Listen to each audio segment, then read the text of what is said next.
Bueno, pues en esta presentación voy a hablarles del punto de la línea de investigación que he comentado antes, la número uno, del estudio de la distribución geográfica de los insectos vectores potenciales de Xylella fastidiosa en la Comunidad de Madrid.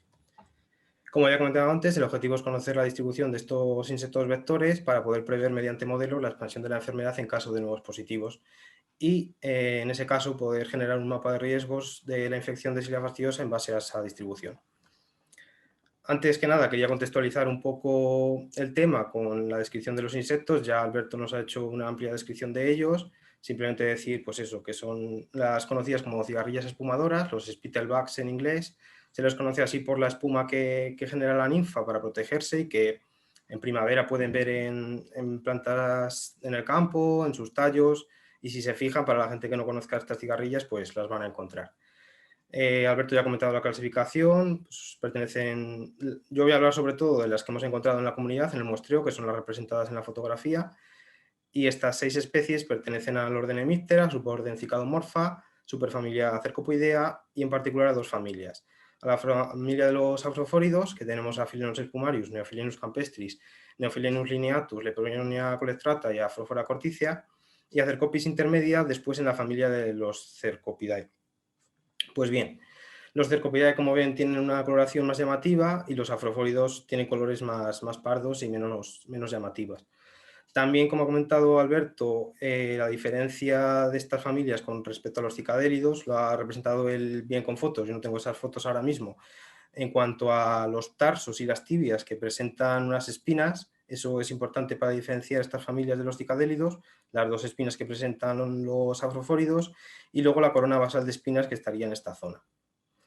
Y como ya se ha comentado, pues son insectos vectores, algunos ya confirmados y otros potenciales. Vectores confirmados, Philonous espumarius y Neophilenus campestris, y el resto, por su misma disposición corporal y por ser chupadores de xilema, pues tienen esa potencialidad. Entonces, en nuestro muestreo, pues nos decidimos por hacer una prospección de los adultos mediante mangueo de la cubierta vegetal de los cultivos y parcelas de vegetación natural de la comunidad.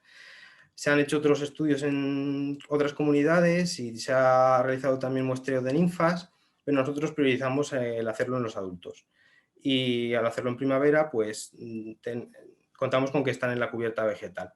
Igual que también declinamos al final manguear sobre los cultivos, sobre las copas de los árboles, porque también desde el CSIC ya habían hecho experiencias previas y se había visto que no eran abundantes en las copas de los olivos. Así que determinamos hacerlo de esta manera. Para ello se buscaron parcelas de cultivos leñosos en la comunidad y transformaciones vegetales naturales, y se buscaron pues olivares, viñedos, almendros, principalmente olivares, porque es el cultivo mayoritario. Y aunque se contactó con algún agricultor, pues también se hizo a través de visores cartográficos, seleccionando sobre todo cultivos que tienen cubierta de vegetación natural o cultivos que están abandonados y ha nacido la cubierta. Debido a la escasez de cultivos con vegetación, con cubierta vegetal plantada por el agricultor. Pero que si entre los participantes hay alguno que quiera que este año le hagamos el muestreo, pues encantados estamos de que se comunique con nosotros y como vamos a seguir ampliando el muestreo, podemos hacerlo. Entonces el muestreo se ha llevado a cabo en 2019 y 2020, en los meses de mayo y junio, en primavera. Sí que es verdad que, aunque la vegetación de cubierta no estaba muy seca, pero tenía ya ciertos tonos de sequedad, el problema fue que tanto el primer año, pues porque empezó el proyecto justo en abril, nos pilló un poco de primera mano, pues se retrasó un poco. Y el año pasado con la pandemia también tuvimos que compaginar otro ensayo y bueno, finalmente salió bien, pero que seguramente este año lo adelantemos un poco a principios de mayo.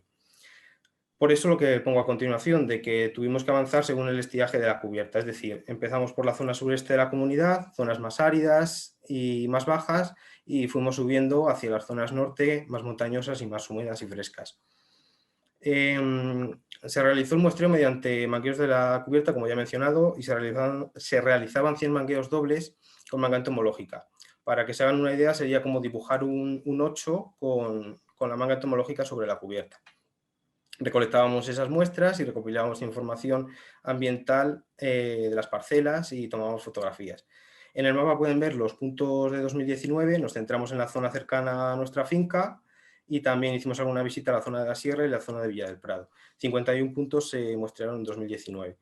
Y ahora pueden ver el resto de puntos, 2019 y 2020 juntos. En 2020 se muestrearon 265, por lo que en total se han mostrado hasta la fecha 316 puntos.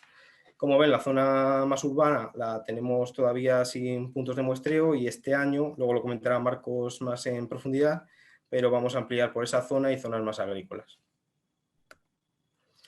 En cuanto a la metodología, también decir que esas parcelas se dividieron en diferentes tipos. Teníamos 3 tipos: cultivos, monte y natural anexo cultivo.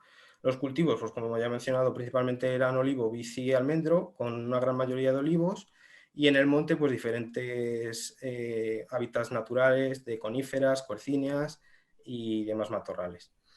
Y por otro lado teníamos el natural anexo cultivo, que incluimos en los muestreos de 2020, y que tiene una menor proporción. Si se fijan en el porcentaje, más o menos está equilibrada la proporción de parcelas de monte y de cultivo, en torno a un 45%, pero natural en su cultivo hay menos, porque en 2019 no las hicimos, y aparte en 2020, en determinadas circunstancias, si veíamos que la vegetación natural, que no lo he explicado, que consistía en los linderos de caminos, ribazos de vegetación natural colindantes, si veíamos que esa vegetación era muy similar a la que estaba dentro del cultivo, porque quizás era una parcela donde ya se había renaturalizado todo, pues no la hacíamos. Entonces, por eso hay menos. Y aquí en el mapa pueden ver la distribución de esos puntos. Lógicamente, las zonas de monte están más en la sierra y el resto de cultivos y sus vegetaciones naturales, pues en zonas más bajas en altitud de la comunidad. Las zonas agrarias, vamos.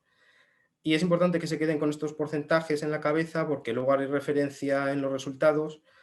Y claro, es importante ver que están más o menos equilibradas cultivo y monte, pero natural en su cultivo pues tiene menos proporción.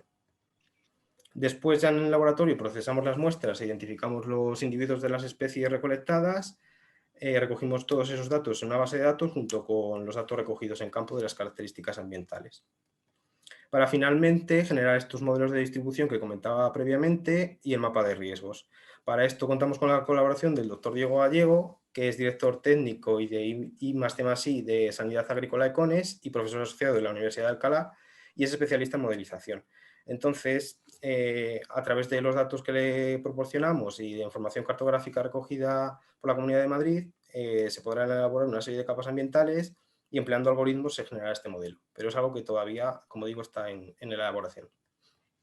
Y ahora paso a comentar brevemente los resultados. Como digo, es un muestreo que está todavía en proceso y que vamos a ampliar, y que podemos explotar los resultados y los datos de diversas maneras que todavía no hemos hecho. Entonces les comento ahora un poco los resultados que hemos obtenido de forma simple para que vean la distribución, y lo he complementado con, como por así decir, unas fichas de características de estos insectos, por si la gente, pues en el campo, los que no los conozcan, quieren identificarlos. Pues bien, empezamos por Philonous spumarius, que el tamaño es de 5 a 7 milímetros, tiene un gran polimorfismo cromático, es decir, cambia mucho en coloración. Hay individuos muy oscuros y otros más claros, pero en tonos marrones y más pálidos siempre. Y para diferenciarlo, por ejemplo, de Neophylenus campestris, hay que irse a determinadas características, como por ejemplo el margen externo del ala, que en este caso es convexo. Luego veremos que en Neophylenus campestris es recto, y esto hace que su forma sea un poco más redondeada. En vista dorsal se ve como más ovoideo. Aparte, en cuanto a lo que comentaba previamente de la corona de espinas de la tibia, típica de los afrofóridos, en este caso, Philonous spumarius presenta normalmente en torno a 8 espinas, ¿vale? Y luego, otra cosa que creo que no está en las claves, pero yo lo encontré información en internet, es que se suele ver en el ojo una línea de pigmentación negra en Philonous spumarius, mientras que en Neophylenus campestris, como veremos a continuación, suelen ser 2 o 3. Entonces, cuando tienes dudas, pues todas estas características te pueden ayudar a diferenciarlos. Y nada, decir que es una especie muy frecuente en toda la península ibérica. En cuanto a nuestros resultados, pues vemos en el gráfico circular que está presente en la mitad de las parcelas muestreadas y está más presente en monte que en cultivo. Y aquí es donde les quería hacer referencia a los porcentajes que comentaba antes, porque este 18% no es 18% de todas las parcelas del cultivo, sino 18% de todas las parcelas totales. Es decir, que si tenemos en cuenta el 45%, pues más o menos aparecería en la mitad de las parcelas de cultivo que hemos muestreado. y en la zona de monte pues aparecería en más de la mitad de parcelas. Y siempre, claro, el natural anexo cultivo pues va a tener una proporción menor, perdón, porque el máximo va a ser un 13%. Entonces, pues en definitiva eso, que ha aparecido en la mitad de las parcelas muestreadas y en la mitad de los cultivos. Aquí se ve una distribución más o menos uniforme, aparece por todos los sitios y sí que sube a zonas altas de la comunidad. Tiene cierta preferencia más por el monte según nuestros resultados. Pasamos a la Nephelinus campestris, más o menos de tamaño es parecido, aunque suele ser un poco más pequeño. El color es marrón amarillento con dos zonas claras en el margen del ala, como pueden ver aquí, estas dos zonas. Y luego el margen externo del ala, lo que comentaba antes en el caso de Philonous, que era cóncavo, aquí es recto. Esto hace que la morfología sea más estilizada, es como más alargado, más rectilíneo. Y en cuanto a la corona de espinas, pues en este caso de las tibias suelen verse en torno a 12 espinas. Lo de los ojos que comentaba para Philonous espumarius, pues en este caso se ven las 2 o 3 líneas, no se ve en esta fotografía, la verdad, pero bueno. Y también es una especie bastante frecuente en toda la península. Como ven por nuestros resultados, pues ya es una especie menos presente, aparece en el 34% de las parcelas muestreadas, sin embargo en los cultivos la proporción es como Filenus, más o menos en la mitad de los cultivos, pero en este caso sí que hay menos en el monte. Y sí que se puede ver en la distribución en el mapa, pues que no está en zonas tan altas en la Sierra Pura de Madrid, por así decir. Aparece pues más en zonas agrícolas, aunque su distribución es bastante uniforme. Luego tenemos a Lepironia coleoptrata, de un tamaño similar, color marrón pálido tirando a beige y con esas marcas triangulares características en las alas.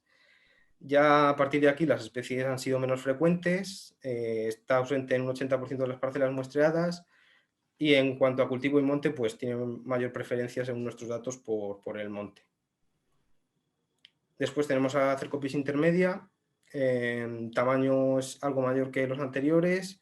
Vemos el patrón característico de coloración que hemos comentado antes, con manchas rojas y fondo negro, y en particular también Cercopis intermedia, para diferenciarlo de otros Cercopis, vemos esta parte del fémur de color rojizo.